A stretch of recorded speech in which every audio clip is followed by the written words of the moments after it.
Hello, everyone, and welcome to Movie Night, the night where we talk about movies. Tonight, we have a very awesome and special guest. We have a real-life private investigator who's going to be talking about real private investigation movies and how real they are, or if they aren't real. We're going to talk about the best top 10 private investigator movies according to a real private investigator himself. I will give you his complete intro after the message that we're going to see right now. Hang tight, guys. It is movie night. It's movie night, baby. Movie night, baby. Movie night, baby. Movie night, baby. Movie night, baby. Movie night, baby. Movie night, baby. Watch a movie and we talk about it. Then we talk about it on the show.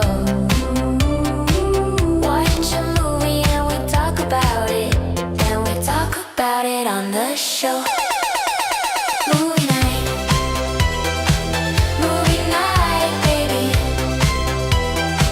Movie night, baby. Movie night, baby. Movie night, baby. Movie night, baby. Movie night, baby. Hey ho, and I guess what I do. Oh, movie night on YouTube. Hey ho, and I guess what I do. Movie night on YouTube. Movie night, baby. Movie night, baby. Movie night, baby. Movie night, baby. Movie night, baby. Movie night, baby.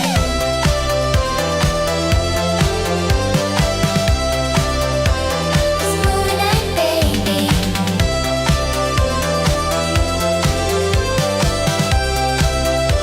It's movie night, baby. Movie night, baby. Movie night, baby. Movie night, baby. Movie night, baby. Movie night, baby.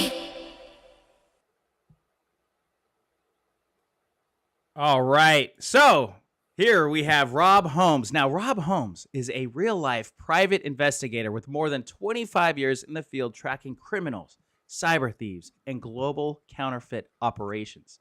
A second-generation detective and founder of the investigative firm MI33, Holmes blends old-school detective work with modern cyber investigations.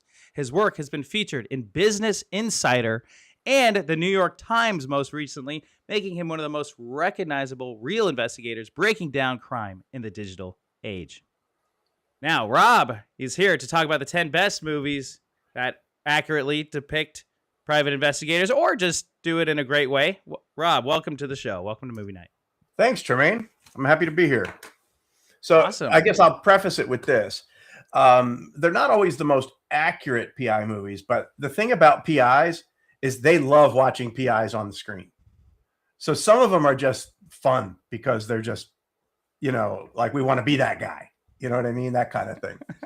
So that's the case in some of these. So with you growing up, because you're a second generation, your dad was a private investigator as well, right?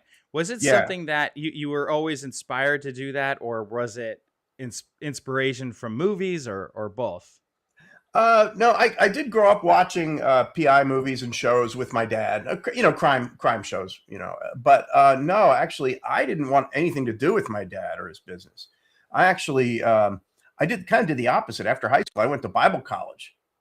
Oh, wow. Yeah, I went to Bible college, realized I love Jesus, hate the rules, dropped out of there, and went across the country to LA to become a stand-up comic and a screenwriter. And then I got married pretty quickly out there, like early 95, to who's now my wife. And my wife said to me, she said, well, your dad does that. You're delivering pizza and doing this other stuff. Why don't you find a decent job while you're awaiting your big break? So I called my dad up and he hooked me up with someone he knew out in LA. And 7 years later, I was running the place and she sold the company. So I started my own company in 2001. I just kept doing it. Wow. Yeah. So it wasn't in the car. It was in the cards for me, but I didn't know it until, I was knee deep. So real quick for the people that don't really know, so you investigate. Your specialty is counterfeit watches, correct? Is that Well, counterfeits in general. Counterfeits okay? in general. The press seems to love the Rolex angle, so they ask me about that stuff. But I investigate everything from counterfeit eye drops to diapers, everything you can think of. If it's on, Counterfeit diapers? What? yeah, everything. Baby formula. Um, yeah, I mean everything. It's just you wouldn't believe the kind of stuff that people would counterfeit, but they do. Like even tour T-shirts, of famous musicians and things like that. But yeah, almost every consumable, makeup is well often counterfeited, which is really scary because that goes on your skin. Right. Yeah. Yeah, totally. And well, it always makes me wonder because okay, you said tour t-shirts, and I will admit, I'm sorry, don't arrest me, Rob. Don't arrest me. I did buy a tour t-shirt going to a Papa Roach concert. It was definitely those guys with the tour, he's got a duffel bag. Oh And yeah. the tour t-shirt's legit. Like Oh it yeah. was I had it a looked Billy legit Joel and- one from '93 that I had for 20 years before it fell apart. No. There's things called deceptive and non-deceptive counterfeits, right? Deceptive counterfeits is where the danger is. Non-deceptive is, jerseys, handbags, watches, sneakers. You know what you're getting. You're paying, a fraction of the price to get a product that's probably not as good quality, but it passes, right? But there's no deception there. You know what you're buying. But with non-deceptive, when you're on there buying like food supplements, like pills, off of Walmart Marketplace or Amazon, you're expecting the real product, but often you're getting fakes. Wow. Putting stuff in your body that's poison. Yeah. Or some inert chemical or something like that. So, okay, so going with I'm actually going back to movies. Yeah. And pirate movies. I mean, I've seen those guys. It used to be more prevalent back in the day. They'd have all those DVDs. Or they'd have those little sleeves. My friend, whose dad was a pilot, he would come home and he'd have this huge stack from China of every big movie, and they were in these shady sleeves of of movies. Have you done any counterfeit movies or Oh yeah. piracy with that? Yep. Actually, it's funny. In the '90s, I was in my 20s, and one of my jobs was whenever for some of the movie studios, especially some of the sci-fi IP properties, they would send me to Comic-Con and different sci-fi conventions and things like that. This is the '90s, so I was getting VHS cassettes that were being hid in milk crates underneath the tables. Yeah. We've done a lot of that. I mean, DVDs, yeah, for the movie studios, all that kind of stuff. Yeah. Yeah, and I mean, I know someone who I won't name any names, Absalon Family 7054, but they might know certain websites that have. So my first movie, Rideshare, was. Love that movie, by the way. Oh, thank you. I'm not going to fall for that murder water.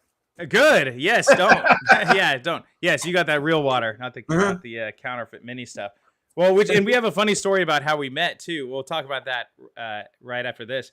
But my first movie came out. So people said, oh, the right way to go about it is put it on Vimeo and have a paywall, make people rent your movie or buy your movie first and then have it on streaming, right? Well, I did that and I had it on Vimeo. Vimeo was absolutely the worst.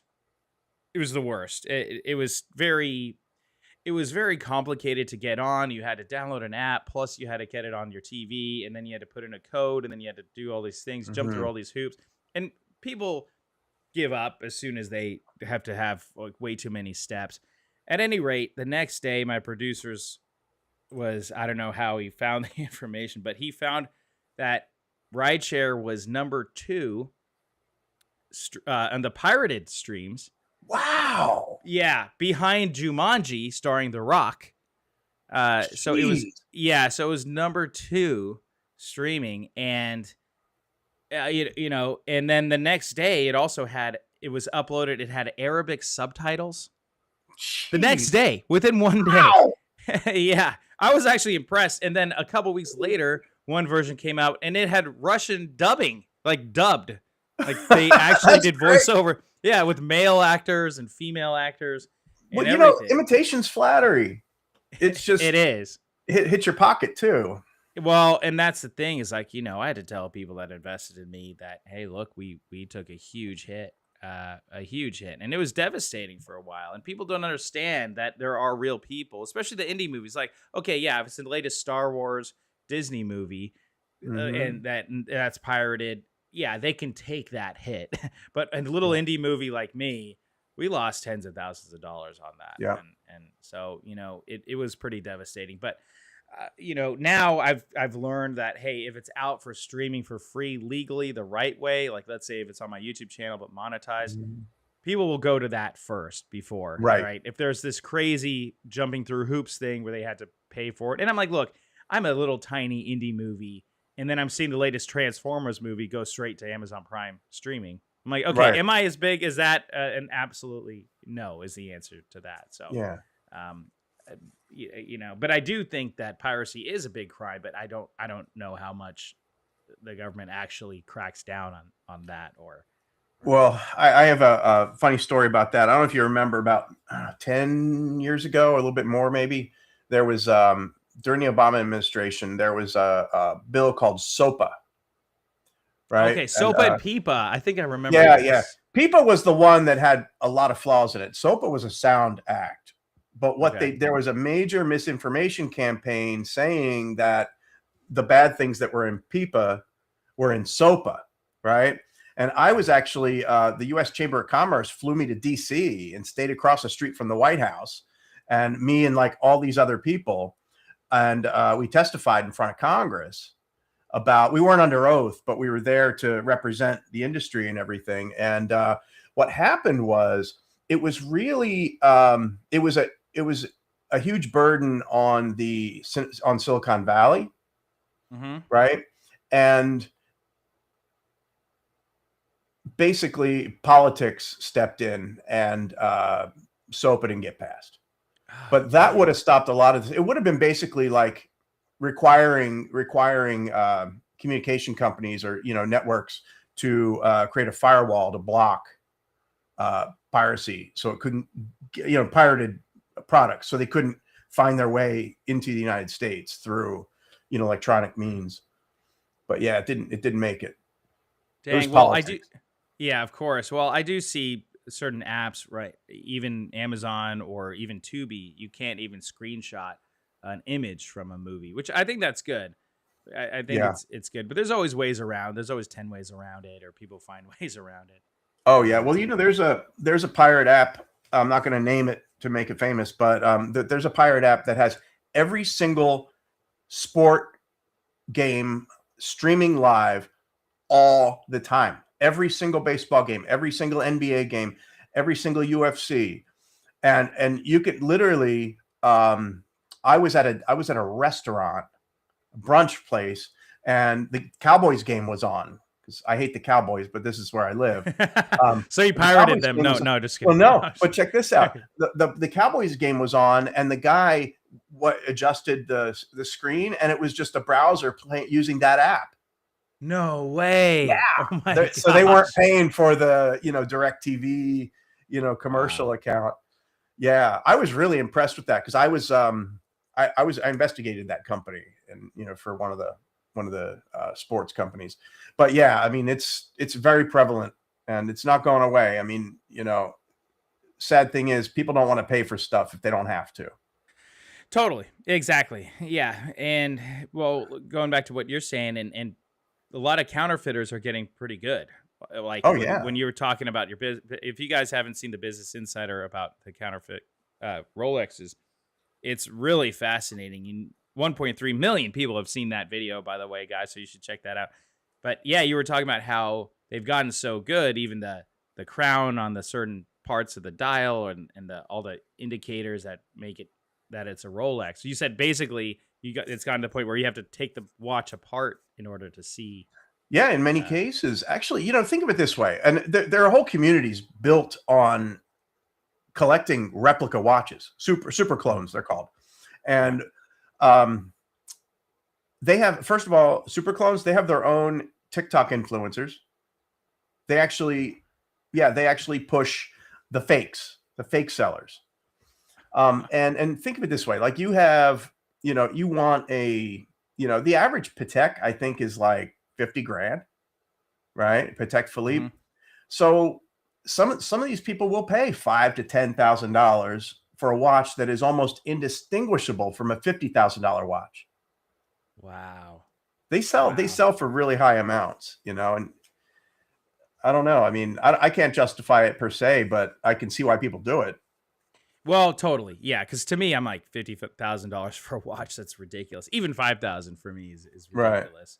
But I mean, I do see how. So someone, I mean, it's like, hey, if you could buy a $500,000 house for $200,000 and it looks the Right, same, right. you know. Counterfeit house. Counterfeit house. I know, right? Yeah, might fall apart in a year, but Yeah. But anyway, okay. So let's go through your list. You got 10 movies Yep. of your favorite private investigator movies, and then also I've got questions towards the end, just basically asking you how accurate these private investigating movies are, just because I'm curious about stuff like that. So Yeah, and I'll go through that along the way too. okay. All right. So I have coming in at number 10, I have Psycho. And it's kind of an interesting one because most people, when they think of Psycho, they think of Norman Bates and all this stuff, but it's actually the film is actually driven by the private investigator's investigation. A lot of people don't remember the whole, because they remember the shower scene and the mom, but the film starts out with Janet Leigh with her lover planning to steal money from the bank that she works at, right? And then her boss sees her when she's supposed to be homesick. She sees her walking across the street, right? A crosswalk. And then she splits and stays in the Bates Motel. And then, of course, the famous shower scene when she's killed. And then the sister and the boyfriend, hire a private investigator to find out what happened, where she went missing. And that drives a major part of Act 2 until we get to Martin Balsam's untimely death. And I think it's probably one of the most famous PI deaths in cinema history. The staircase, right? Yeah, where the camera follows him and he's going. Yeah. I mean, you can almost feel that thud. Oh yeah. Yeah. So that's I consider that not a PI film, but a film that has a PI in it that I really like. And Martin Balsam's been in 179 things, oh my gosh, spanning the 1940s into the 90s. So he's been in just so many things. He's such a great actor. Well, and you make a good point because everyone always thinks about Janet Leigh when they think of Psycho, but she's only in it the first third of the movie. Yeah. Right. Yeah. She's only in it. Like there's 2/3 of the movie where she's not in it at all. And they're trying to figure out what happened. And that, Exactly. it's funny when you said that, I was like, what? And then as soon as I thought more about it, I'm like, oh yeah, you're right. It is a private investigator movie. Yeah. I mean, that kind of drives most of Act 2 is that, until you get into the deeper into the mother issue. Yes. Oh yeah. Yeah. I mean, that's one of my favorite movies of all time. Hitchcock's my favorite director of all time. Oh yeah. Yeah.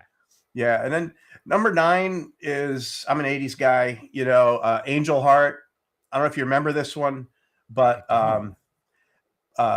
it's directed by Alan Parker, the guy who did Pink Floyd The Wall. Oh, okay. And Mickey Rourke plays a private investigator who's hired by the devil.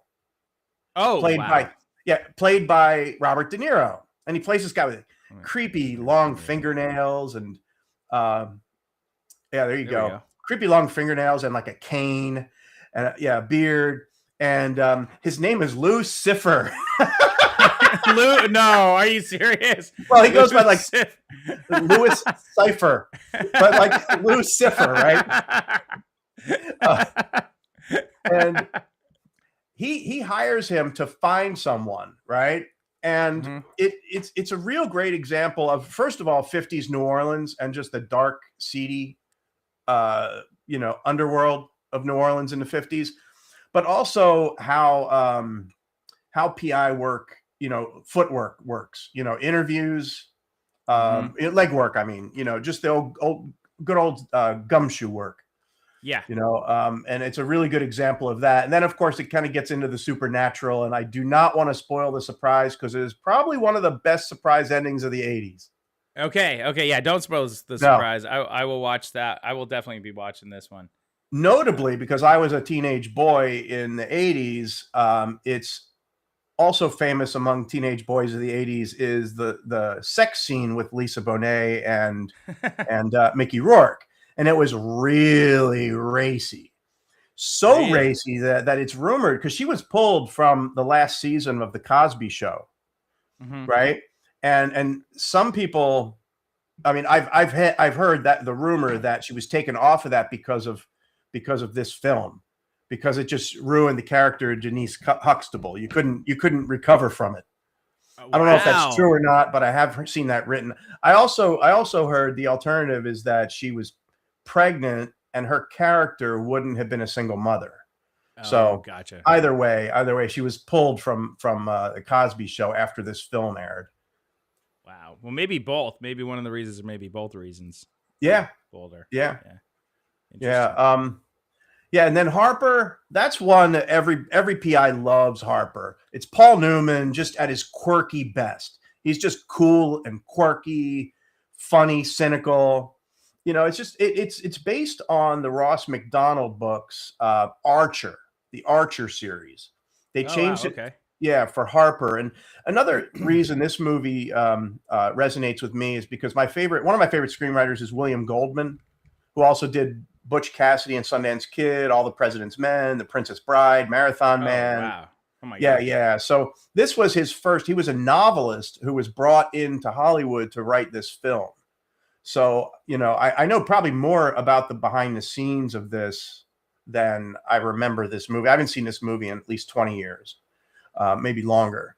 But it is just a great PI film. And Paul Newman is amazing. Just watch the trailer and you'll just be like, wow, this guy is just cool. Wow. So it says this is a girl. Girls go for Harper. See girls go, see Harper go. This is a gun. It shoots straight. See Harper shoots straight. And the funny thing is, the director of this really didn't go on to like a ton of stuff. I mean, he did studio stuff, but a lot of it was kind of schlocky. This was like probably the guy's best film. Wow. Yeah, and there was one sequel called The Drowning Pool, which was pretty good too. Oh, The Drowning Pool. Isn't that with, or no, I'm thinking of Deadpool. Oh no, yeah, that's Dirty Harry. Wait, no, what's The Drowning Pool with Clint Eastwood? Paul Newman, and Joanne Woodward is in that one. Okay. Wow. So, that's cool. Okay. Yeah. And the next one is a personal favorite of mine called The Nice Guys. And if you haven't seen this movie, it came out 10 years ago. And one of my all-time favorite movies is Lethal Weapon. Lethal Weapon. I thought you were going to say this one. I'm like, dang. No. Okay. Lethal Weapon and Lethal Weapon 2, I think I like equally. Yes. But I think Lethal Weapon 1 edges it out just a bit. But the characters and the script for Lethal Weapon was written by a guy named Shane Black, right? Shane Black went on to direct Predator movies and things like that. But in between some of these other films, he did a couple PI movies. He did one called Kiss Kiss Bang Bang. It came out early-ish 2000s with Robert Downey Jr. and Val Kilmer playing PIs. But this one here is just so friggin' fun. Ryan Gosling is at his like comedic best. It's basically about Ryan Gosling is a PI who gets hired to find a missing girl. And then he finds out that he stumbled himself into Russell Crowe's investigation. Russell Crowe's like a fixer for the stars. And, the openings, the scene where they meet in the beginning of the film is Russell Crowe just punching him in the face when he answers the door. And the scene ends with him breaking his arm. So then they team up. And the whole film, Ryan Reynolds is in a cast, it's just really funny. But, it's just a really good missing. It takes place in the 70s too. and it taps into like the porn industry and politicians, and it's really exaggerated. Almost nothing in it's realistic at all. But if you can picture Lethal Weapon, but with PIs, Okay. it's Oh, almost there the you go. violence is almost the violence is almost cartoonish Yeah. in a sense. Yeah. But the chemistry between them is great. In the end, after they solve everything, there's a scene where the girl's like, the daughter's like, you're the worst investigators. And he goes, yeah, but we have a great ad. And then and then they have this Yellow Pages ad, like a la Rockford Files, with their faces on it. Oh, wow. And then it's the nice guys, private investigators. It's just a fun movie. Okay. Yeah. No, I have to watch it. Okay. Explain to people that don't know what a fixer is, because I think I do, but maybe I don't know what does a fixer mean? Fixers Fixer for they're guys that are, problem solvers. Usually, many times they result, in violence. You can have fixers like Ray Donovan, the show Ray Donovan. He's based on a real private investigator from the 80s and 90s who, tapped people's phones, intimidated people with bats, all that kind of stuff. Wow. Those are fixers. I mean, Okay. Jeffrey Epstein, it was, the more you see, he was a fixer for the rich, but his fixing was more connecting them with other powerful people and money laundering. I mean, that's at least what a lot of people are saying. But that's what a fixer is. He's just a thug who will do work to work for money. Okay. All right. That makes sense. Okay. Yeah. That was what was it? Number 8, number 7? That was number 7. Number 7. Okay. So then we have at number 6, Night Moves. Okay. And I have to set the table because Gene Hackman is my all-time favorite actor. Nobody touches Gene except for Denzel Washington as far as leading man acting. Fair. That's fair. So Night Moves, and the funny thing is, both movies that Gene Hackman plays a PI in, he's Harry in both of them. His name Harry. Really? So yeah, and he's only done 2 PI movies. So he's a former NFL player who's now a private investigator, and he's hired to search to run, basically to find a runaway teenage girl, right? But the movie is so crazy, where he finds a teenage girl. First of all, he's hired by the stepmother, who is a Hollywood actress. So it's like a PI in Hollywood, kind of. Then he goes to the Florida Keys and finds the daughter. And then he stumbles onto this, I mean, no joke, a Mexican artifact smuggling ring, done basically being perpetrated by Hollywood stuntmen. And there's murder over these artifacts, right? And it's just a really, really in-depth film. It shows a PI kind of at his, I want to say intellectual best, but his introspective and very personal. One scene that I think is really kind of a funny surprise is you see Harry doing surveillance in LA on this woman, and he follows her. You're obviously thinking, he's following this woman and she's cheating on her husband, right?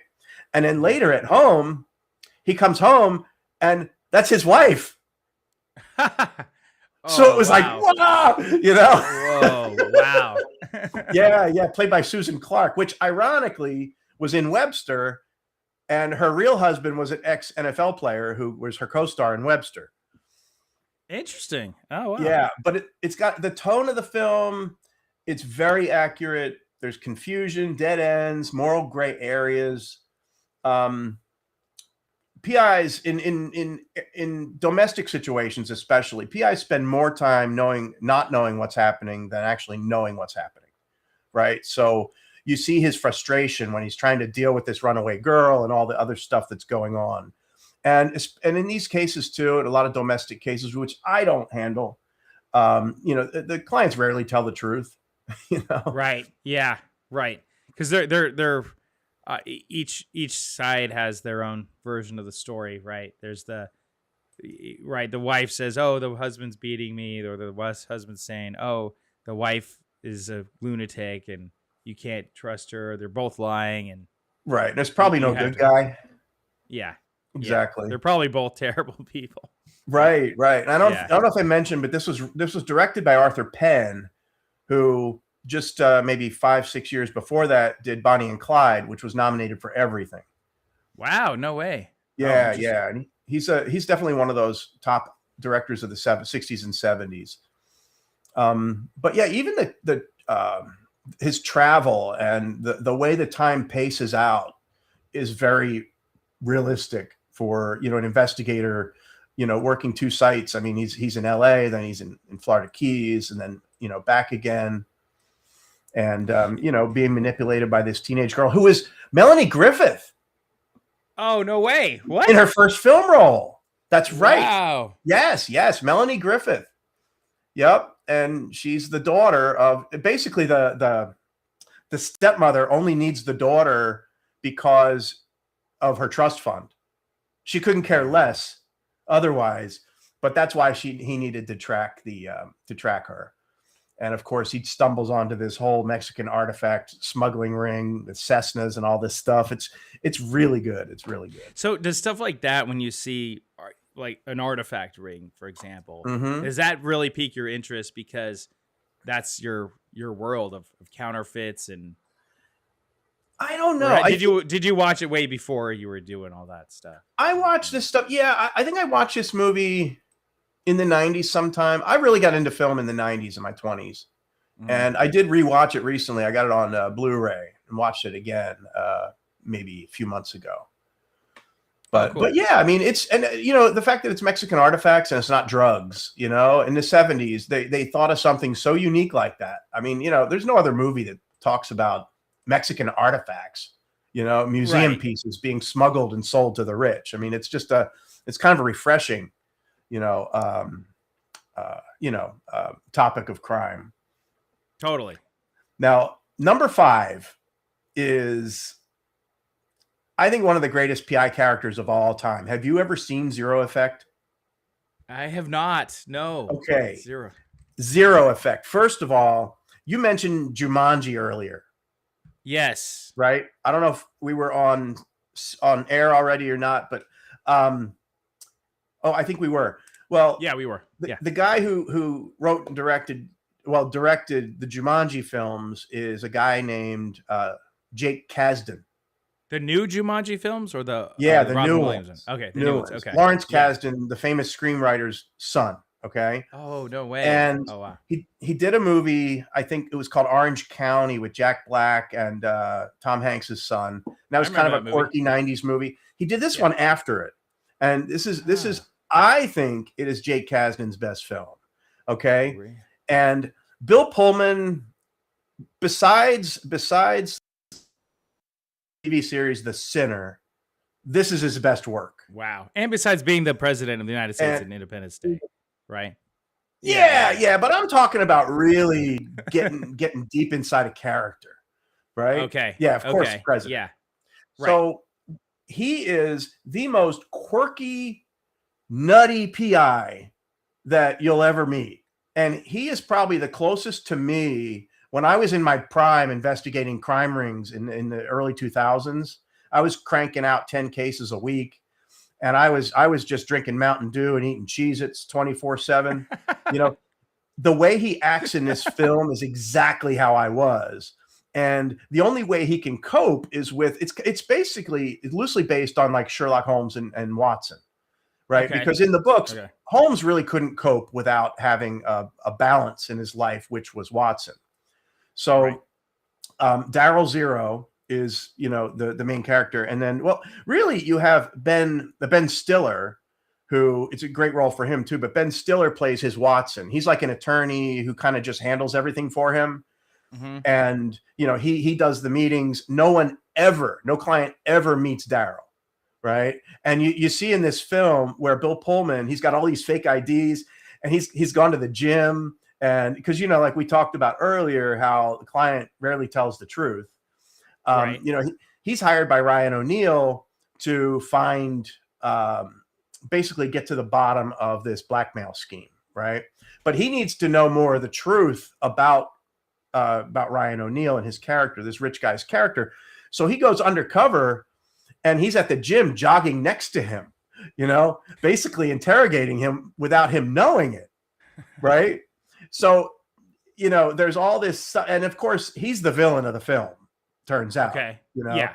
And there's a great reveal in the end of this that'll just like make your stomach drop. And it still remains like really light. It's a light, funny, quirky 90s movie. Almost has like a little bit of a Saved by the Bell look to it. The haircuts and stuff. Oh yeah. Oh my gosh. Oh, awesome. But it's the closest movie I've ever seen to investigative thinking. The closest thing I've ever seen to investigative thinking is, of course, Claire Danes in season 1 and 2 of what's the Middle Eastern spy show on Showtime? I have not. Oh, is that the one with Sacha Baron Cohen in it? Oh, no, Homeland. That's right. Yeah. Homeland. I don't know why. Sometimes names just fly past me. But besides that, this is the best way to explain how investigators actually think. And a lot of investigators, you don't realize, like, private eyes are people who can't fit between the lines. There's you have some PIs that are retired cops. They're a whole different type of being. PIs are people who really, like, a lot of PIs just couldn't fit in doing anything else. And they couldn't go to police academy and do what they were told. They couldn't, be in the military, or anything like that, because they just don't know how to color within the lines, and that's a lot of PIs. Yeah. Yeah. So I kind of want to talk briefly about it while we're pretty much halfway through the list. The tropes of the PIs, where they get home, they've got the whiskey, they got the cigarettes, or like you say that you were pounding Mountain Dews and having Cheez-Its. Yeah. Right. And so these characters are they more like, would you describe them to be more lone wolf types, more, how else would you describe it? And how close is that? I mean, are you having a whiskey at the end of the day, or or you're trying to crack a case and then you bust open the bourbon? I don't know what. Yeah. Well, I'll give you an example. Back in it was between like 04 and like 2012, that was my peak of doing these online criminal rings where I was pulling all-nighters, right? And it wasn't uncommon for me. I mean, really, I lived on, especially with overnight investigations, Cheez-Its, Mountain Dew, and Johnny Walker Red Label, in a coffee mug. Yeah. And that would keep me going and get the juices flowing and everything like that. I don't know. I mean, I think they're all different kinds of, like, the hard drinking PI. I mean, I drink, but I drink after work, for the most part, after work's over, I drink. Yeah, I mean, most PIs are not that, that's the guy, the hard, tough PI, the Sam Spade, which I'll go into later, but that's the PI that we want to be. We're not that PI though.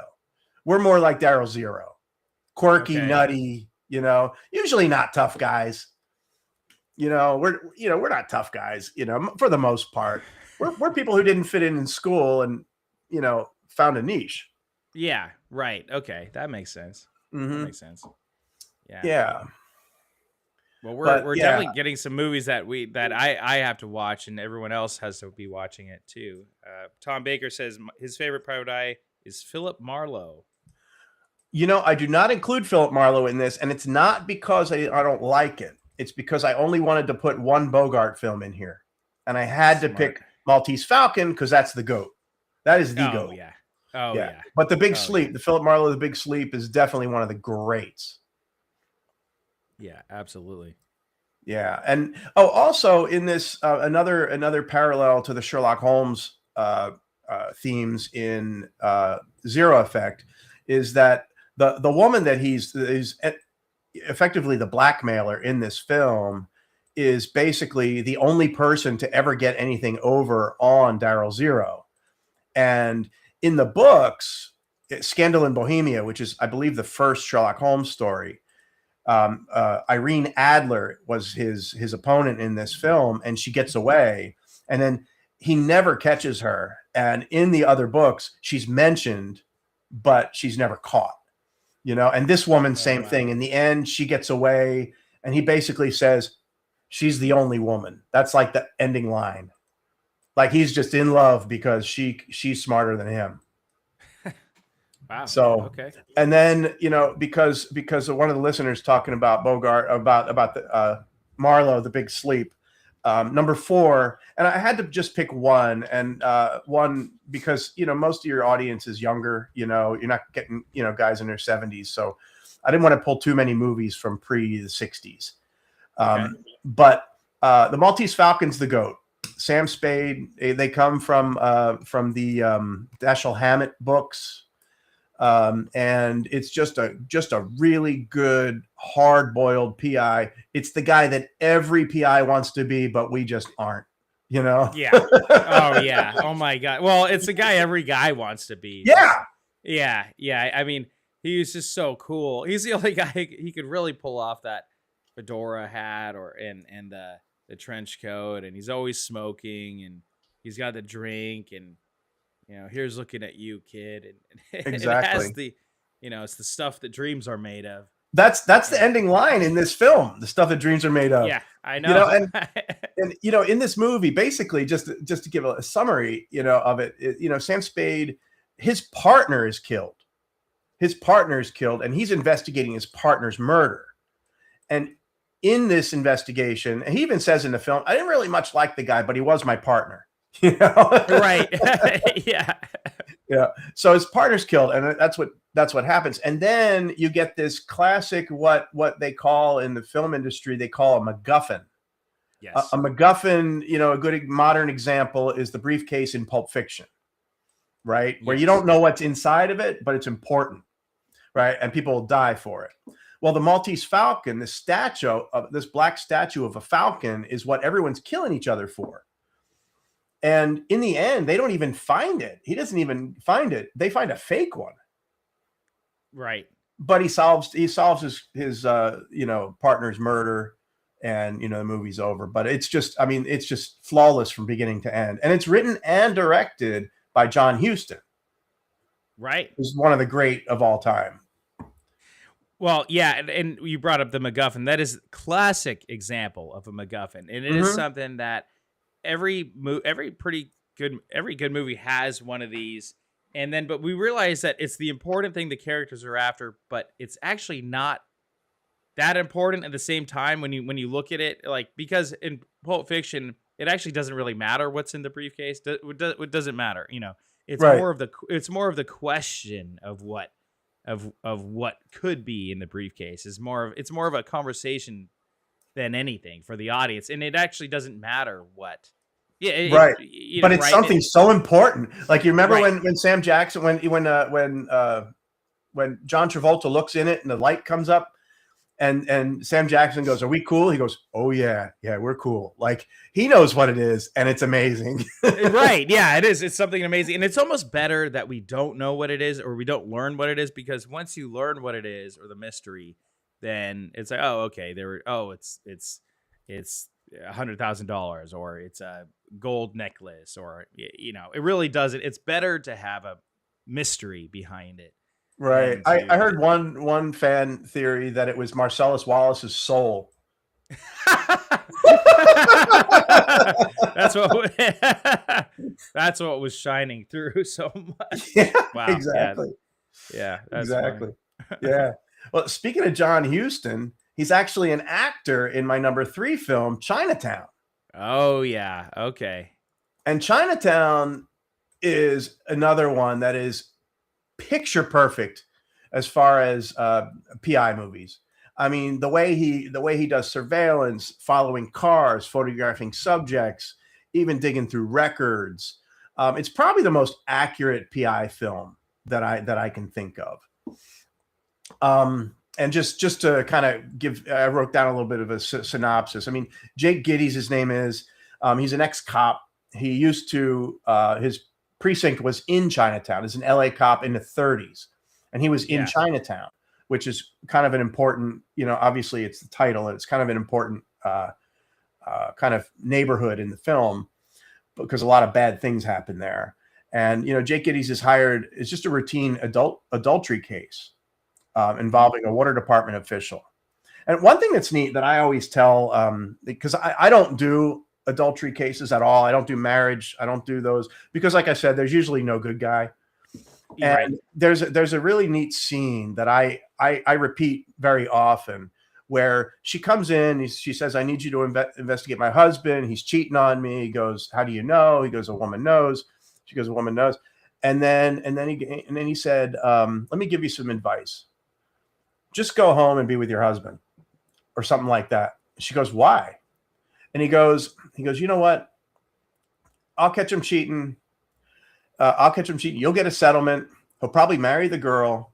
And then 10 years later, you're going to be thinking like, why the hell did I even do this? Yeah. It's like, Right.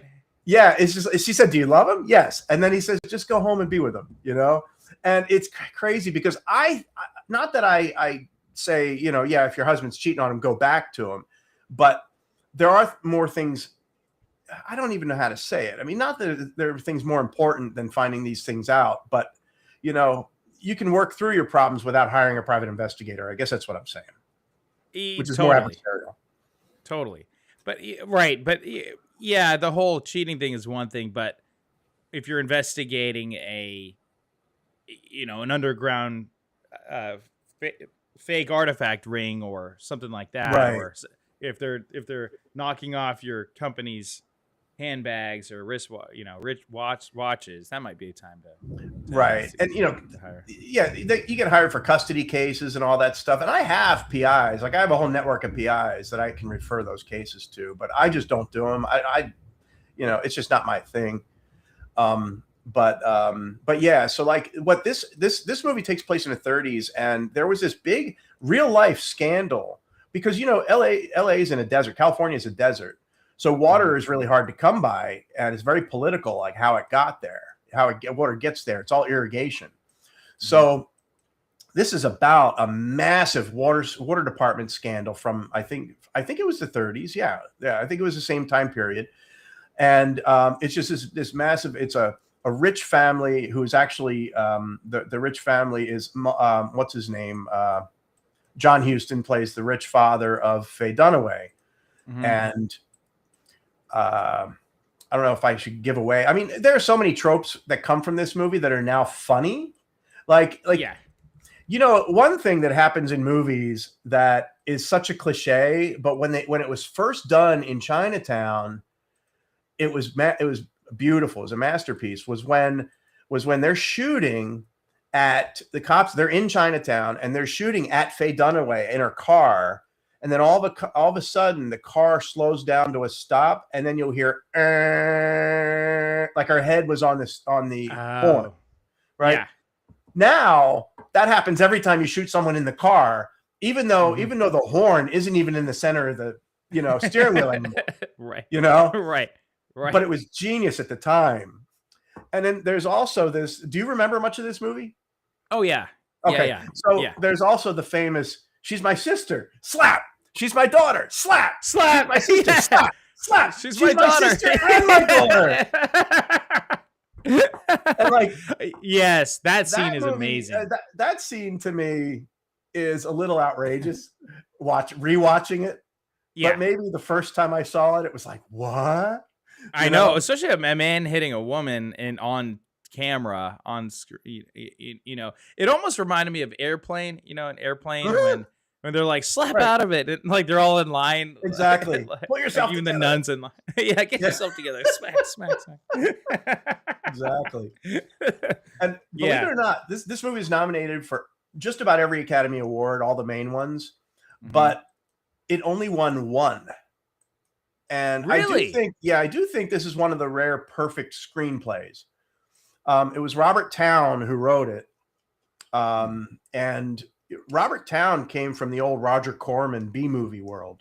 Like Robert Towne wrote Little Shop of Horrors. No way. Yeah, Oh, wow. yeah. Like I read a book Roger Corman was like the king of B movies in the 50s and 60s, and he had yeah. all these, like he had screenwriters inside rooms, and then he wasn't allowed out to go to the bathroom until he turned in like 5 pages, under the door. Wow. But this is after, obviously. This is when he may hit the big time. And also Robert Towne wrote one of my all-time favorite films, which is Sidney Pollack's directed The Firm. Oh yeah, which is another Gene film. Hackman movie. And that, Yes. again, to me, is another perfect screenplay. Yes. Funny story. I know my friend's dad's was a lawyer, and that movie is based off of their Case? their whole their whole firm case. Yeah, Oh, their wow. firm. Yeah, so he has a bunch of stories. I'll have to get him to talk about it, because he's talked about it. And also, I don't know how much he wants me to say, but he has said that, and he has said it publicly on our YouTube channel. But but yeah, so there was a lot of stuff like that happened that was really fascinating. I mean, that movie, The Firm, is I mean, lawyer movies in general. That's one for another podcast. Yeah. But yeah, speaking of Hackman, and oh my gosh, so good. Oh, yeah. Yeah, Hackman was amazing in it. Yeah. So coming in at number 2. Okay, Is a number film- 2. We're getting Yep. there. All right. Another Hackman movie called The Conversation. Yes. And this is Coppola's most personal film. And up until recently, it was his only original script, because his other films were adapted from books and other other material. Yeah.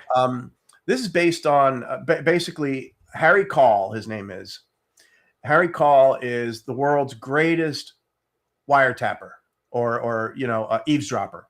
So he invades privacy for a living. And he's also the most private person you could ever imagine, which to me, I think, is the greatest character study. Maybe not the greatest character study of all time, but one of the great character studies, because he is so private that he has a girlfriend. He has a second apartment for his girlfriend. Yeah. Right. Because he doesn't trust anyone to be near him. It's really crazy. But yeah, Coppola, the story is Coppola made Godfather 2 just so Paramount would let him make this movie. That's how important it was for him. Oh, wow. And another thing to take into account, this is about eavesdropping. The movie came out right after Watergate, which was about eavesdroppers getting caught. Mm-hmm. And so it came out right on the tail of that. And I don't even know if that was planned. It just happened to turn out that way. And he's hired to eavesdrop on a woman and a man that potentially are planning a murder. Right? We don't know, or potential. Well, I'm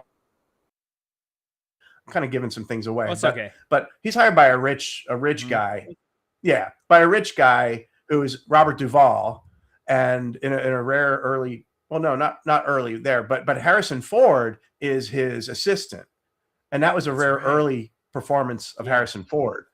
Yeah, and so he's hired by Harrison Ford, who works for Robert Duvall, to eavesdrop on his wife, right? And she's with Frederick Fawkes, where they're in the Commons in San Francisco. I don't know the exact name with this park, but he has people. He has a guy with a rifle scope with a microphone from a distance. He has people with shopping bags with recording devices all throughout the park, and their meeting is they're walking around this fountain, so they have to catch every little bit of it, right? And this, I think, is the way he handles the audio equipment and how he obsesses over the words, because the whole film hangs on the enunciation of one word, who the killer was. Yes. Right. And it was he'd kill us if he had the chance. Right. And then the other way he could hear it is he'd kill us if he had the chance. In other words, maybe we're going to plan the murder, and he's just listening to it over and over and over. And the whole film is just an amazing piece of work. And it's probably the most accurate when it comes to audio surveillance. And there's also a lot of like PI humor because he goes to a PI convention in I think it was in San Francisco. It's a PI convention, and we go to conventions ourselves, right? That's right. Yeah, that was so we're competitors. Funny. Yeah, we're competitors, but we all party and go drinking and do things that grown men normally don't do. You know what I mean? Throwing a bottle somewhere. Just silly fun stuff that grown-ups can only do when they go to a convention and hang out with their counterparts. And yeah, I mean, it really also illustrates boredom, how a PI has to, go through so much boredom to get to the bottom of what something is, what the case is involving, especially when you're just dealing with audio tapes. Well, like he said, he's replaying that conversation over and over and over again. And it's almost like, he feels like he's missing something. He knows he's missing something, but he knows it's there. And right. He's going through it. And the way it is, especially the opening scene, is really brilliant because it starts off with that conversation. And you're seeing it from the, the binocular point of view. And you're kind of a peeping Tom in a way, or what is it? Not peeping Tom, but you're looking in to this conversation, and she's leading him all around. And with 1970s equipment, which is always interesting, seeing all the high tech they had back then, which actually seems really high tech now, even as big as those were crazy. Well, I'll tell you something really funny is that Alan Garfield, who plays kind of his East Coast equal, when they're hanging out together, he tricks him with a pen that records him, right? And he gets one of the women that's with them to kind of pull out some emotional stuff from him and talk about his insecurities, and then he plays it back and gets him. Yes, that's right. Yeah, from one of the spy equipment that he got at the convention, right? Isn't that? Yes, exactly. It was his product. Yeah, that was exactly. his own product. Yeah. So, but I hearken back to my day when I started my own company in 2001, and video pens that recorded video were just coming out, right? And I had one that cost probably $1,700. And inside it's stacked like 8 watch batteries, like the small watch batteries, and it had no Steadicam, and it had a receiver that had to be attached to a VCR. Like we had an 8mm VCR, right? What? In a briefcase that had to be right near it because the signal was weak. Right. What? So we're walking around with a briefcase, my partner and I, he's doing the recording and I have a briefcase up 2 tables away, recording onto an 8mm VCR inside there. And it was so bad. I didn't even, honestly, when we showed the clients the video, I was just like, I can't show this to a client. This is terrible.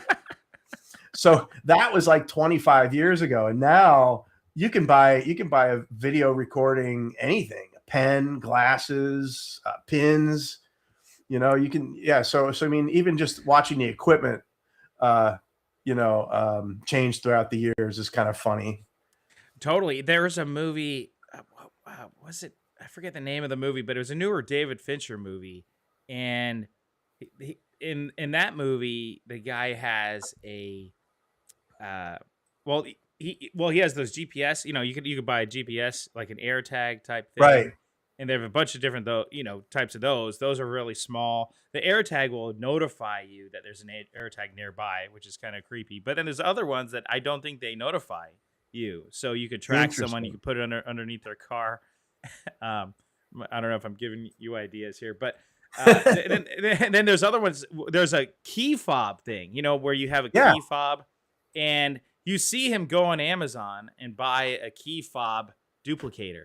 So he basically finds the is that the Hitman movie with the Hitman movie with Fassbender? Yeah, Michael Fassbender, who I like. Yeah. Yes.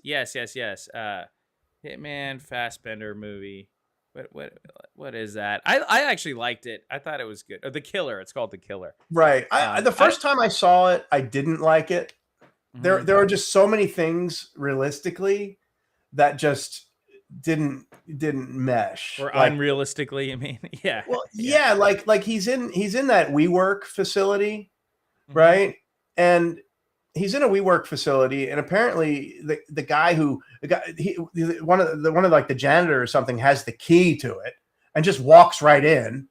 You know, he wasn't doing anything killer like yet, but I mean, I would never pick a place that someone else has a key to if I'm going to be sitting there with this long range gun, right? A high powered rifle.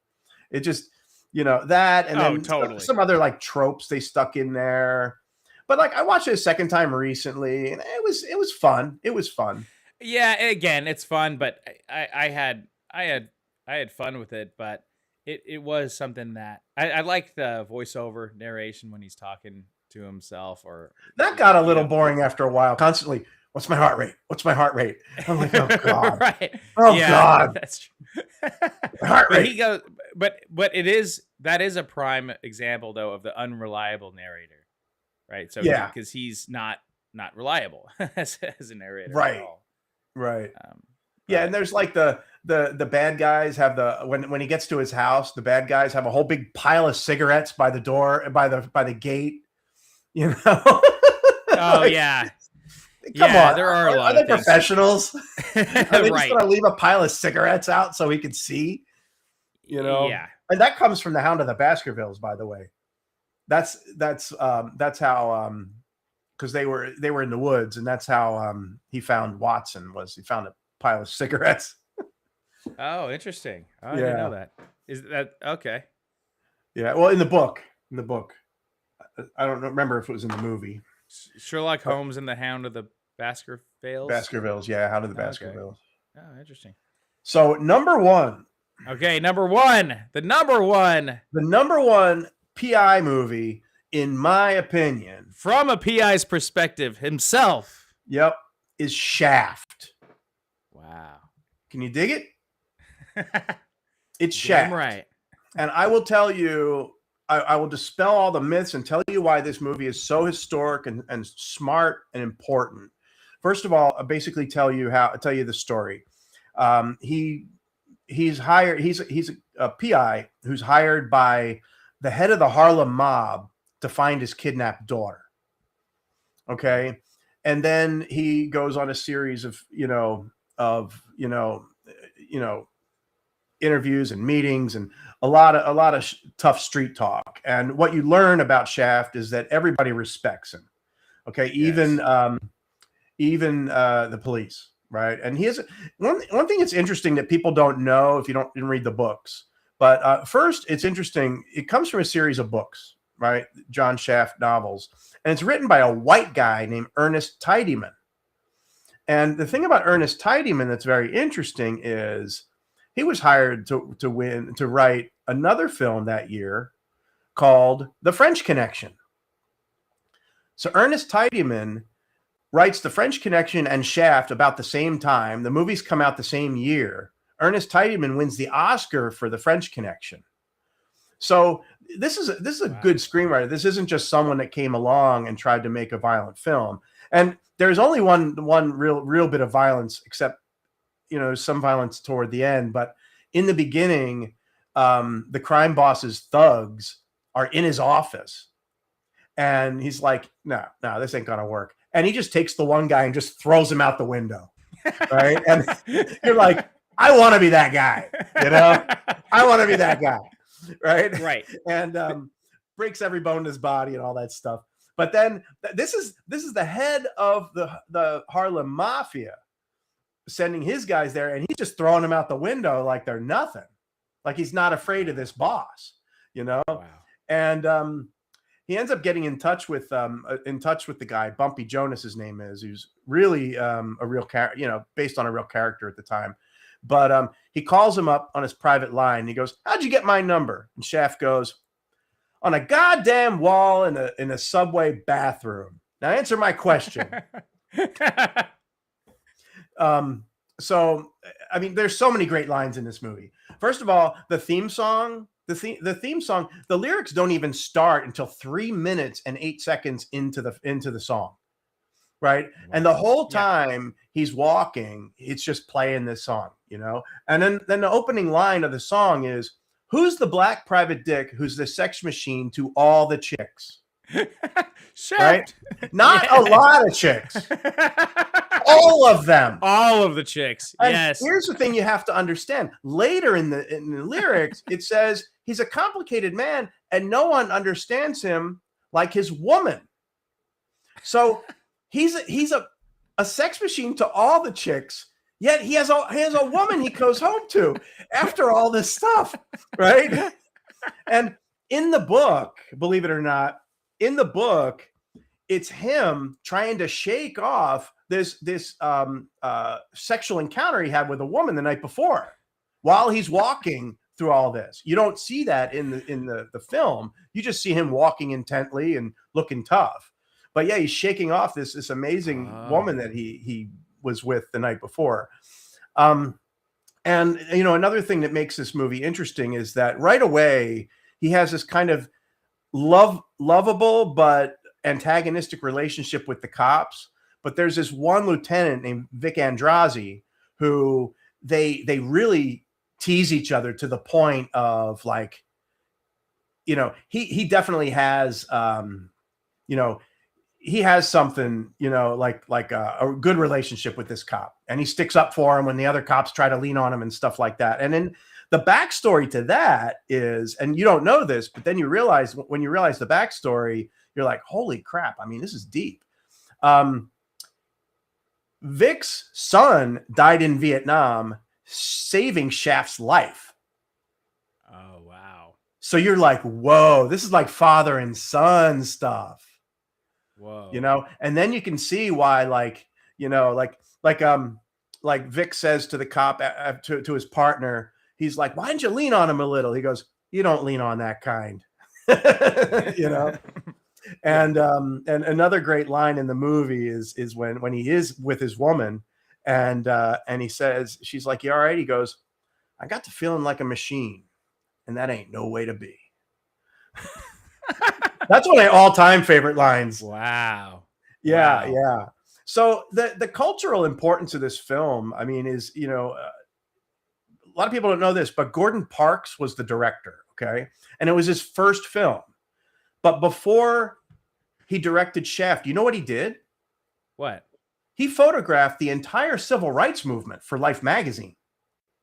What? Whoa. All the famous civil rights, you know, the hosing Holy of the crap. kids and all that. That Yeah. was all Gordon Parks. He was the Whoa. photographer of the entire civil rights movement. So he was an important figure to the Black community. Yeah. Right. So he was given this as his first film. And so that's really important. And, you know, you got to understand too, you know, he's not a violent man. Yeah. That one, you know, throwing of the guy out the window was his way of showing the mob that he wasn't afraid, but he's not excessively violent in the film. He plays you know, one of the first strong male roles of that era, right? Where he's, you know, he's calculated, he's smarter than most, you know. And this film doesn't have gratuitous violence. There is mob violence toward the end, but there's no pimps. You know what I mean? It's not like the blaxploitation films that follow. I was just about to say, it's something that's not the blaxploitation. Like, have you seen Dolomite Is My Name? Oh yeah. Yeah, that's That was really funny. That's hilarious. Yeah, that movie's so funny. Eddie Murphy's great in that. But it is stuff where those movies were those movies. It was over the top. It was ridiculous. Right. Those were almost stereotypical comedy in a lot of ways. Yeah, they were all comedy, really. But it is. Yeah, and there's some tongue in cheek in this as well. But like I said, it's a movie about a strong Black man who is working with the Panthers, the police, and the Black mob to keep the Italian mafia from taking the streets over. That's what it was all about, right? And of course, the Italian mafia kidnapped the daughter. But I mean, he's working with the Panthers and working with the cops and being the go-between between all these guys to stop this major bloodbath that could have happened in the end of the film. It doesn't, because he's able to work between all these folks.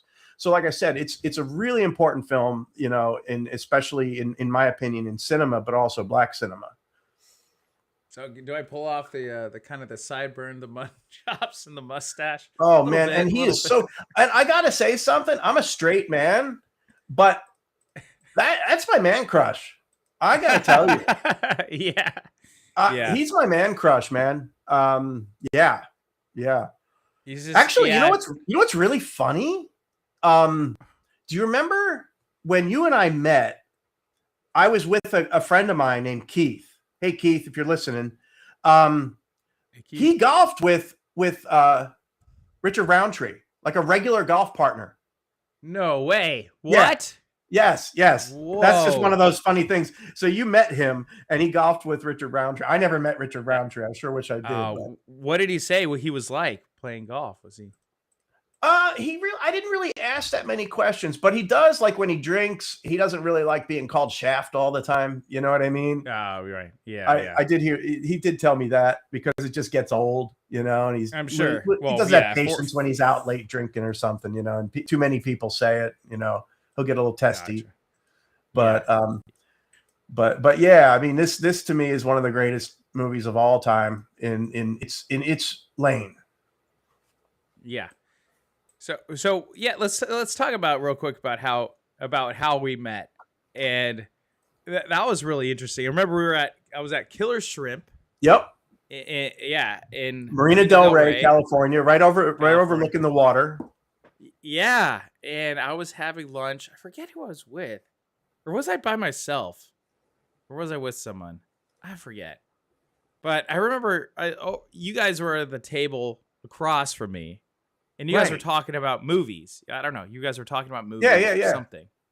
Right? You guys were just like, you were just like in a networking mood or something. You're like, hey, this is my information. If you ever want to, you know, talk or something, let me know. And then that was when that happened. That was when I started following you. And then me and my friend Keith separately watched Rideshare. Oh, wow. After that. Yeah. Like the same night. And then we shared, you know, notes about it and everything, you know. Yeah. Wow. Well, see, yeah, because I was like, well, hey, funnily enough, we filmed part of this movie here at Killer Shrimp. I think you were talking about this place, Killer Shrimp. Right. And yeah, well, thank you for watching. I don't know what it was about you. I was like, oh, this guy seems really interesting. And yeah, I guess I was in a networking mood. But well, maybe you knew I was the Black Private Dick who's a sex machine to all the chicks. Exactly. Shaft is my name. Like that's my theme song, and that's the name I call myself. And every time I go anywhere, if I have to work myself up to do, you know, if I'm doing a speech or having a meeting, it's the Shaft theme, man. You know, that's so funny. My dad loves this movie. This is one of my dad's favorite movies. Mm-hmm. And going to school, I remember we would listen to this like 20. I don't know how long the song is, but to me, I think it's like 20-minute long song. No, I think it's 10-minute long. 7 minutes or so. Okay, 7 minutes. There aren't a lot of lyrics in it. But it's the longest build up. But I loved it. I mean, I got into it, and he's like, you know, we would listen to it on the way, and he knows all the words to the song, and we would blast this song on the way. You know, I'm like in 4th grade. We're listening to the Shaft theme song on the way to school. Wow.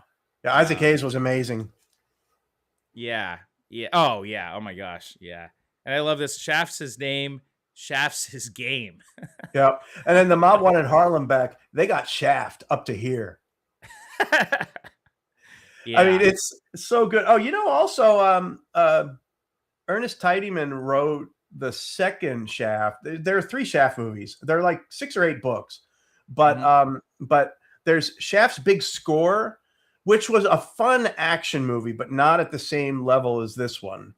And then there was Shaft in Africa, which is not based on any of the books, but is like, it's like, you know, had that podcast, like How Did This Movie Get Made? There's a podcast about that. There is? Know? Oh, that's funny. Yeah, okay. I think so. But this movie, and there's also one I think about like how'd the pitch room go, you know, like for this movie. Okay, so he's a pitch meeting. I love pitch meetings. Yeah. So he's a private investigator in Harlem, and somehow he is asked to go investigate a modern slavery ring in Africa. Right. He's a private investigator, right? Yeah. But right. he's hired. Yeah. He's hired by someone to go to Africa and uncover, and they're all like Nazis. It's like a stereotype, like not like Hail Hitler kind of Nazis, but like, Aryan type guys. Oh And then my gosh. the movie, there's one funny line in that movie. He goes, I'm not really much of a James Bond. I'm more like a Sam Spade. Because like in the 70s, a spade was like a derogatory term for a black person. Yes. But there's one scene in the movie that just like makes me laugh so much, is that they're wearing like this. He's fighting someone like with just like a knife fight, and they're stripped down to everything except like this little like native kind of bikini looking things, right? Mm-hmm. And you can see he's wearing an actual like pair of underwear. And because they don't do a good job with the camera work, right? Yeah, underwear. Like, but that movie's kind of a joke. But Chef's Big Score is a fun sequel. Oh my gosh! So yeah, so how many did they make? So they got three, and then of course they did the Sam Jackson ones. Yeah. Well, now what are your thoughts on the Sam Jackson one? Yeah, it's all right. I mean, it's fun. I loved it in the '90s because it came out. And Sam Jackson was cool in it, and I bought the same shades that he wore in it. And then they've made a couple others, and they've actually, it's funny, like they've changed like the story. Like basically, John Shaft is his uncle in this, right? And he has a cameo. Okay. And then in the one later, like that came out a few years ago, he's really his dad, and he was just a deadbeat dad. Oh, interesting. Shaft. Oh, wow. And then the son, played by Jesse T. Usher, was like a computer nerd and didn't kind of fit in with them. But then they, of course, get together and solve this case. But the Sam Jackson ones are all right. But like I said, the first Shaft is just a special movie. Historically, everything. Yeah. Yeah, I feel terrible because I have yet to see it and I need to see it. So that's definitely on my list. There's a lot of these movies that I hadn't seen that you shared with us tonight that we have to see, and you guys at home need to watch.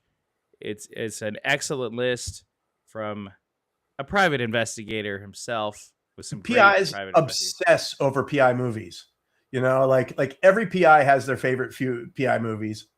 Like there are some that I didn't even put in. Like there's one PI movie with Denzel Washington called Devil in a Blue Dress, right? Oh, I haven't seen that one. Came out in like the early 2000s, and I never saw it. And I'll tell you why. Is that, and I love Denzel Washington, but the Easy Rollins series of novels are so good, are so amazing that, and I still think Devil in a Blue Dress is the best worded book I've ever read. Really? Wow. And it's so good. I don't even know because the narration in it, the what he's thinking, that's the stuff that's really beautiful. And they're not going to be able to capture that in a 2-hour movie. So yeah, I still haven't seen it. And Denzel Washington's my favorite living actor, but I just can't. Same. Maybe that's something we both got to watch, Devil in a Blue Dress. There's another one that was an honorable mention called Twilight. That is also a really good movie, written and directed by Robert Benton of Kramer versus Kramer fame. No, not the Edward Cullen and Jake the Vampire. It's Gene Hackman and Susan Sarandon play married movie stars. Oh wow! And Paul Newman is his down on his luck PI friend who lives in his guest house. No way! Oh my gosh! Yeah, Paul Newman and Gene Hackman in a movie. Right, Whoa. Right, and James Garner. Wow. Oh my gosh. And it's another one of those, it's a slow burn, but really good movie. And, Paul Newman's just like the down on his luck guy. And, there's a whole rivalry between him and James Garner. But yeah, that's another one that I think is just a really good movie. And it's basically a PI film. Tom Baker says, Tremain, make a PI movie. We can write one together. I would love that. I would absolutely love that. We could write that, and I would love to make a film noir, like a noir type, a neo noir type movie. Right. Yeah. Like that would be that would be awesome. That would be a dream come true. I'm actually a screenwriter. Yeah. I've written some stuff that's won some festivals and stuff, but I've just never been able to get anything made. Well, perhaps you could. I don't know. I'd be open to read some of your stuff, seeing if we could produce something together, one that you've already written or a The new scripts one. I've read, yeah, the scripts I've read are not PI related. The funny thing is, the stuff I want to write isn't about PIs. Oh, interesting. It's weird. Oh, Yeah, huh. like Day of the Lion that I wrote that won a bunch of festivals. It's about it's about like post COVID, all these sea lions. There was a chemical spill in the Santa Monica Bay Area, and these sea lions were affected by it and became stronger and more aggressive. And they took over Marina Del Rey during COVID because no one was on the streets. Wait, did this really happen? Or no, this is in the movie. No, This is in but the movie. I was in my office in Marina Del Rey, and I don't really overlook the docks, but I can hear the docks, and I hear them all barking at night.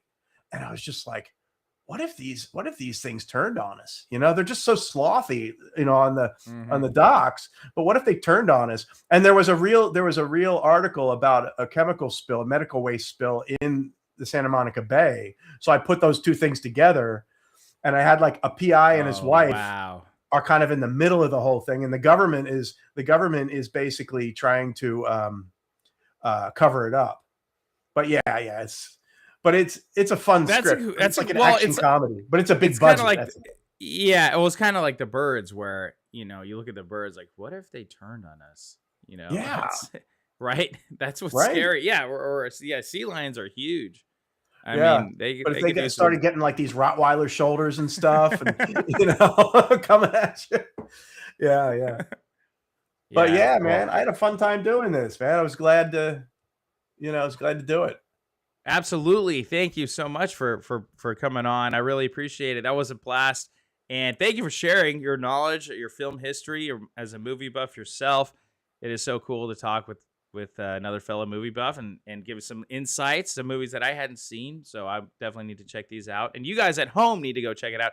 Now, where can do you have a site that you want people to go to, or you can just find me socially on every platform as Holmes PI, HOLMESPI, like Magnum PI. I think I'm on Facebook the most, but I interact on Facebook the most and LinkedIn, but I'm on every platform. I post on Facebook. It goes to Instagram. Oh, great. Okay. Yeah. Okay. And I have to get this out of the way because your last name is Holmes, and we talked about Sherlock. I mean, do you have a Sherlock in the family, or do you have someone that... My dog in the 80s. Oh, there you go. Nice. Yeah, he was Sherlock. Yeah. Awesome. Yeah, but no actual Sherlock, and no other PIs besides my dad and me and my brother. We work together. Oh, that's awesome. Yeah. Well, thank you. Thanks. Thank you, Rob Holmes, for being here, and we got to have you back again. We'll have you back again in the future. If you're up for it. Okay. Awesome. Yeah. I appreciate that. I wanted to get out of the way. I did listen to about half your podcast from the other day. It was about the Christopher Nolan. Yes. And I just want to tell you, I don't know if our movie tastes are opposite on everything, but I loved Sinners. I really? Oh my God. Are you kidding me? You loved it? You loved it? Yes. What? And Interstellar. And Enora. You liked it? No. Oh, no. Loved it. Oh, man. In the end, when she finally found her love, it was like so beautiful. Oh, beautiful. She was amazing in it. Beautiful, my behind. That was such a garbage movie. That's like an triple X rated movie. What about the line when the thug says, that's not his bedroom. You see the room with all the airplanes in it? That's his bedroom. That's a good line. I know, but I don't know. Well, that's interesting. We could have some good movie debates then. Maybe for next one we could have some debates because I thought Sinners is completely overrated. Garbage. A better movie came out 30 years ago called From Dusk Till Dawn. And but that was campier. This one was really worthy of the big screen. I didn't think I saw it in IMAX, and I didn't. Oh, speaking of From Dusk Till Dawn, have you heard about Brass Knuckle Films? I have not. No. Or maybe Robert Rodriguez, right? I actually. Oh yes. Okay. Yeah. So Robert Rodriguez is doing this $1 million budget action film, filmed in his studio, right? And Joe Rogan. It was on Joe Rogan. He mentioned it, and he was pushing it, right? So then I basically, if you pitch it, it was crowdfunded, right? Uh-huh. So if you invest a certain amount of money, I don't want to say how much it is, but it's a little chunk, you know. If you Yeah. invest a certain amount of money, you get to pitch your movie, right? Wow. So I did, and I created this, I think, a great film about the potential origin of Bitcoin, right? It turns out to be like this road trip action movie, but I didn't get picked. But the cool thing is that because I'm at the tier level, the investor level, I get to meet him later this month, Robert Rodriguez. Oh, no way. That is legit. He's doing a Q&A for all the investors, and there's 3 different dates he gave us. One was during South by Southwest, and there's no way I'm going down during that. Yeah. So it's in Austin. I live about 4 hours away. But but I'm going the end of the month, and there's going to be a live Q&A, tour of the studios, and a reception and everything. Wow. So that's going to be really fun. Yeah. Will you be able to film that? Will you be able to, or at least have filmed or take pictures maybe about it? Yeah, I guess I'll see when I get there. I don't know what the rules are going to be. Yeah, that would be sweet if you could, or share it. Maybe you can come back on and share your experience, because he is inspiration of mine. I read his book Rebel Without a Crew. Oh yeah, me too. In the 90s, I read that. Oh yeah. He's like donating blood or selling his blood plasma, and I did some of that too. I wasn't a case study like he was but I did that back. Yeah, I did a couple of those back in my 20s. Oh, speaking of Rebel Without a Crew, I read that and made my short film. Remember, I went to LA to become a filmmaker. Yes, right. You can actually go on YouTube and find my short film called Spy Town. Spy Town. Okay. Yes, Spy Town. I'm gonna watch this. Okay. Yeah, it's about it stars my wife. It's a 10-minute short. Stars my wife as a PI. No way. Okay. Yeah. Doing a domestic case. Okay. Taking pics of a woman's husband. I love it. Well, you'll have to send me that link, and then I'll put it in the description below so people. Yeah, if you just search Spy Town Rob Holmes, you'll find it. Okay, that's what I'm trying to do right now. And then when you watch, I'll give you some homework. See if you can find me about 80 pounds ago and doing a cameo. Oh wow. Okay, let me see. Real quick. Did you type Spy Town? said? Oh no, Spy Town one word. Oh, Spy Town one word. Yeah. Oh, yeah, there you go. Yeah. Noir short film. Wow, 14 years ago. Okay. Well, I'll leave this. We won't watch it now. I don't want to. It's from 1998. Wow, from 1998. Oh my gosh. And I shot that thing with Hayhoe camera with a computer that had a computing power of not even gigs of RAM at that time. Oh, dude, I remember Hayhoe. I had a Hayhoe camera. Oh, and I used a pirated version of, believe it or not, Adobe Premiere.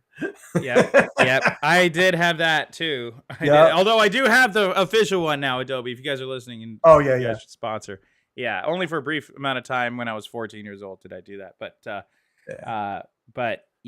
no, that is that. See, you got to do what you got to do when you're a filmmaker, right? Yeah. And I remember the Hayhoe tapes. You had to play back the whole tape in order to, like, if you filmed 60 minutes, you have to play it and then capture it in the program in order to get it on digital. Kids don't have any idea how easy they have it these days. Oh, and my computer was like, it was like 200 megahertz processing speed. I mean, it was not an expensive computer, and I was crashing all the time. It took me a year to get it edited and finished. Oh my gosh. Yeah. But wow. Yeah. No, but you'll enjoy it. All right, cool, man. I guess we filled 90 minutes. I'm going to have my first drink after I get off of this.